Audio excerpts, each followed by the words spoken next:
নতুন বছর পড়তেই স্টার জলসা একে একে নতুন গল্প নিয়ে হাজির হচ্ছে।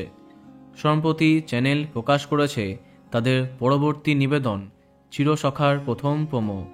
অনেক অপেক্ষার পরে লীনা গাঙ্গুলির এই পারিবারিক গল্পের আগমন হতে যাচ্ছে। এর বদলে বিদায় নিচ্ছে হরগৌরী পাইস হোটেল।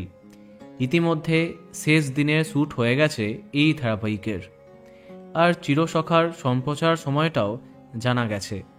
তবে জানলে অবাক হবে ধারাবাহিকের কাস্টিং।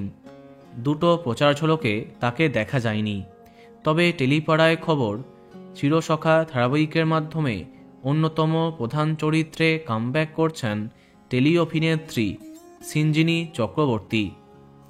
জি বাংলার উমা ধারাবাহিকের মাধ্যমে নায়িকা চরিত্রে ডেবিউ করলেও একের পর এক ধারাবাহিকে নেগেটিভ চরিত্রে তাকে দেখেছে দর্শক। তবে সূত্রের খবর এবার তেমনটা হচ্ছে না। স্টার জলসার আসন্ন চিরসখা ধারাবাহিকে পজিটিভ চরিত্রে তাকে দেখা যাবে। অন্যদিকে ধারাবাহিকের কাস্টিং যেন চাঁদের হাট। একাধারে ফাল্গুনী চ্যাটার্জি, অনুসুয়া মজুমদার, ঐশী ভট্টাচার্য, লাভলি মৈত্র, রাজা গোস্বামী, চন্দন সেন প্রমুখ তারকাদের দেখা যাবে। প্রধান চরিত্রে আছেন অপরাজিতা ঘোষ দাস এবং সুদীপ মুখার্জি।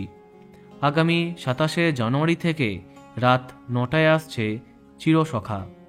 তো বন্ধুরা, কে কে এক্সাইটেড কমেন্টে জানাতে পারো।